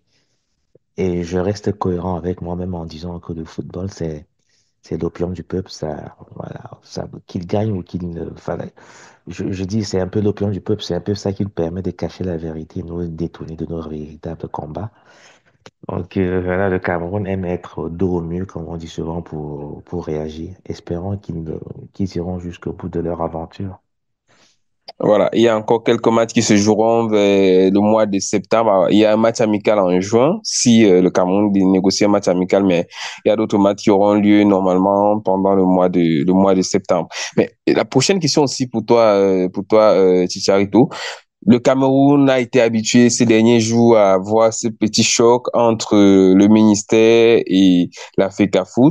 Est-ce que on peut dire que avec cette victoire des Lions face à la Libye, la hache de guerre est définitivement enterrée? Là, là, je crois que tu veux juste prolonger le débat, hein. Parce que la question que tu poses, je pense que tu as déjà la réponse. Ça se voit, ça se ressent que l'âge de guerre ne fait que continuer de plus belle. Je ne sais pas si vous avez vu, il y a eu deux réactions, deux images que j'ai vues. Je ne sais pas si vous avez vu les images de Madame Céline Eko lors du premier but de Vincent Aboubakar. Et je ne sais pas si vous avez vu la réaction du ministre des Sports, Monsieur Moele Kombi, juste à la fin du match. C'est vrai qu'on a vu j'ai voulu dire une soirée arrosée, mais c'était pas une soirée arrosée dans le sens, mais dans ce sens-là. Mais on a vu le ministre des Sports en train de prendre une coupe de champagne avec certaines personnes, Voilà. jubilant et Soit dit faisant en, un toast. soit dit en passant, nous ne sommes pas encore qualifiés. Nous Mais ne sommes on pas a vu, qualifiés. Ils célèbrent la victoire. c'est la victoire. Et de l'autre côté, on a vu représentant de la FECAFOOT être un peu gêné de notre victoire. Donc, en gros, pour moi, pour répondre clairement à ta question, la guéguerre, elle n'est pas encore terminée. Nous sommes encore en plein Elle est dedans. encore en cours. Elle est encore en cours et ne nous trompons pas. Euh, c'est à peu près la même situation que nous avons vécue avec l'affaire Martinez. Nous avons deux clans qui s'affrontent par des personnes interposées. Ici, à la FECAFOOT, nous avons exactement le même schéma qui se répercute. Les deux disent se battre se battre pour défendre l'honneur et pour faire mettre haut le drapeau du Cameroun. On se rend compte qu'à l'épreuve des faits, les deux se battent pour leur propre ego personnel et que le Cameroun n'est en rien leur priorité dans cette histoire. L'équipe nationale n'est en rien leur priorité dans cette histoire. Parce que on a déjà signé, on a eu la signature d'un consensus dans lequel on a regroupé les deux staffs. Les deux staffs étaient censés être le staff de consensus. Le sélectionneur réclame un assistant. Jusqu'à présent, je n'arrive toujours pas à comprendre la raison qui peut expliquer qu'on ne lui donne pas son assistant. La fédération demande les mains libres pour travailler. Tous ceux qui supportent, qui sont fans du président de la fédération sont d'accord avec ça. Il faut laisser le président travailler. Marc Brice, de l'autre côté, demande exactement la même chose. Donnez-moi tout ce qu'il faut pour que je travaille. Les mêmes qui sont d'accord pour que le président puisse travailler librement sont les mêmes qui sont contre le sélectionneur pour qu'il travaille librement. Cette histoire m'amène à comprendre que nous ne sommes pas clairs dans cette histoire et chacun défend son, C'est on un avait dit ça, gagne-pain. ses Parce que intérêts, finalement, son on a gagne-pain. l'impression que c'est le gagne-pain de chacun. Exactement. Ça n'a rien à voir avec l'intérêt du Cameroun là. L'intérêt de la Et nation, comment ce de serait la nation. attendu. Et si on était dans un État, encore une fois, on revient au bilan, si on était dans un État dirigé où on avait une haute estime de notre pays, on aurait sifflé la fin de ces récréations dès le début. Parce qu'on sait que c'est quelque chose qui date depuis l'année dernière. On aurait sifflé la fin de ces récréations dès le début. Donc malheureusement, nous nous retrouvons là-dedans. Et pour moi, c'est vrai qu'encore une fois, c'est un sujet périphérique. L'essentiel pour nous, c'est octobre 2025. Restons vigilants et focalisés là-dessus. Alors, c'est Pierrot, ton avis également pour clôturer le débat. Est-ce que on a l'impression au final que Samuel Eto'o et Narcisse Mollet Kombi ou tout simplement la FECAFOOT et le MINSEP, ils sont en train de jouer un jeu d'animation des foules, juste le temps pour permettre que la FECAFOOT, du moins que le ministère, que je suis en train de m'emmêler, que ils sont en train de jouer un jeu trouble en fait pour permettre que les foules soient distraites au moment des élections. Parce qu'on n'arrive plus à comprendre ce qui se passe. CWK, moi je te dirais que, comme je dis toujours, c'est le système qui veut que les choses se passent ainsi. Le système n'aurait pas voulu, ce serait fini depuis. Souvenez-vous, lorsque Samuel Eto'o prend la tête de l'Africa Foot, il n'y a pas de problème à la tête d'Africa Foot. Nassimo Lekom ne s'était jamais immiscé dans sa gestion. Il a pris Rigobert Song, il a rompu le contrat avec Coq Sportif, il a pris un sport. Il n'y avait jamais d'opposition dans tout ça. Pourquoi subitement Nassimo Lekombi va plonger dans les affaires d'Africa Foot? Il faut respecter les tests et tout, et on ne respecte pas. Je vous renvoie au discours du président de la République le 10 février 2024, où il dit que le gouvernement il a donné des consignes à son ministre de tutelle de gérer et il va sur ces consignes. C'est le système qui veut que ce soit comme ça. Et depuis là, le ministre est dans l'Africa Foot est ici, on bagarre, on ne s'en sort pas. Donc moi, je vous dis, c'est le système qui veut que le désordre soit. Lui seul sait quel agenda il a et bon, je pense qu'il tire assez bénéfice de ça. Voilà, nous sommes en plein dans une crise où il y a les ordures, nous sommes exposés aux maladies, mais nous sommes tous tournés vers le foot, vers un conflit entre deux, trois personnes qui ne veulent pas s'entendre. Même s'ils ont causé déjà chez le Premier ministre il y a quelque temps, ils avaient été invités, ils sont arrivés à un consensus. Mais à peine sortis de là, ça recommence. Qui peut parler plus fort que le Premier ministre au Cameroun? C'est le président de la République. S'il ne tape pas, c'est lui l'instigateur de tout ça. Moi, c'est le système.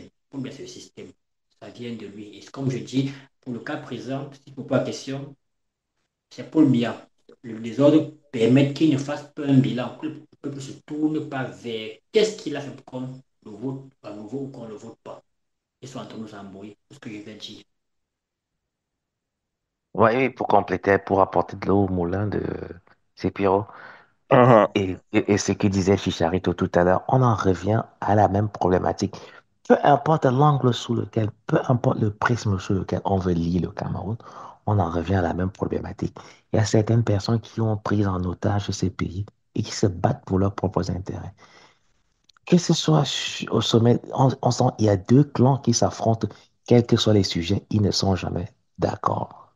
Ils s'affrontent sur tout et ils ne sont pas d'accord sur rien. Du moins, tout ce temps sur lequel ils sont d'accord, c'est de rendre le peuple de plus en plus malheureux.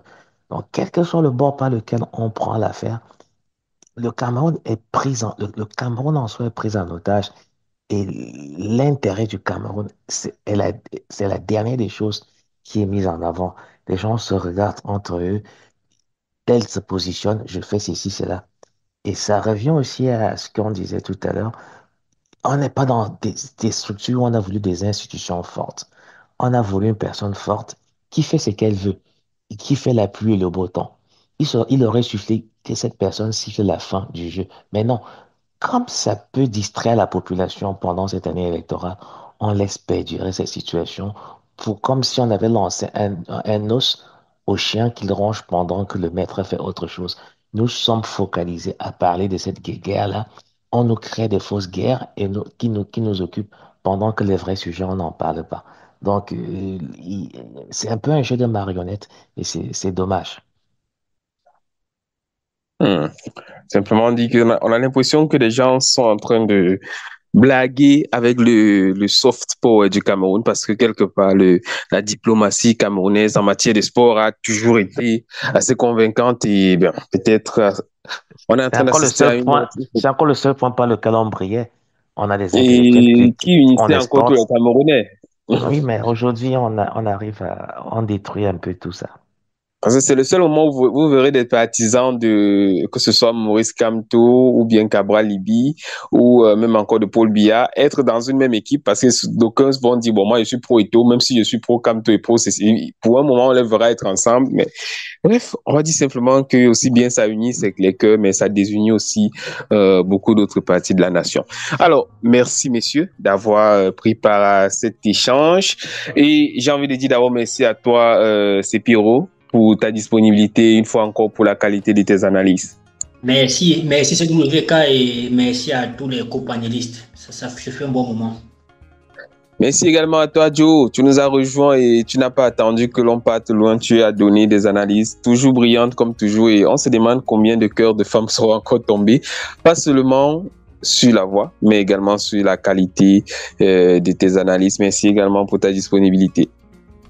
Merci à toi aussi. Merci pour ce conducteur. Tu conduis tellement bien le débat. Tu nous amènes dans des angles qu'on n'aurait pas pensé. Ça nous permet de partir au fond de nous, de chercher et de donner le meilleur. Le plus important, c'est toujours d'éduquer ces masses et d'apporter ce qu'on peut apporter à la construction de ce Cameroun que nous voulons tous. Voilà, merci pour le compliment. Et tu as cette amie qui nous écoute. Comment est-ce qu'on l'appelle encore? On va lui dire de nous écouter. Redine Jana. Allez, Madame Jana. Bonne écoute aujourd'hui. Allez, on va finir avec Chicharito, celui qu'on ne présente plus, comme j'aime bien le dire. Chicharito, merci une fois encore d'avoir ouvert et de fermer le débat. C'était un plaisir. Merci, plaisir partagé sur VK et également à tous mes compagnons. Bonne fête encore une fois de plus à nos frères et amis. J'ai RDPC. Alors, on va dire bonne fête à toute la communauté musulmane, tous ceux-là qui nous écoutent sur 237 Story. Vous connaissez déjà les différentes plateformes. C'est Facebook pour ceux qui nous écoutent là-bas, mais vous pouvez également nous écouter sur les plateformes d'écoute légales parce qu'on est en streaming là-bas. Et une fois chaque vendredi que l'émission est enregistrée, dès demain, samedi, vous pouvez nous écouter. N'oubliez pas de commenter, donnez-nous vos avis, dites ce que vous pensez de nos sujets et bien sûr, n'oublie pas le CIEE qui aura lieu en fin avril. On en reparlera d'ici 2 semaines. D'ici là, mesdames et messieurs, portez-vous bien. Bonne soirée, bye bye.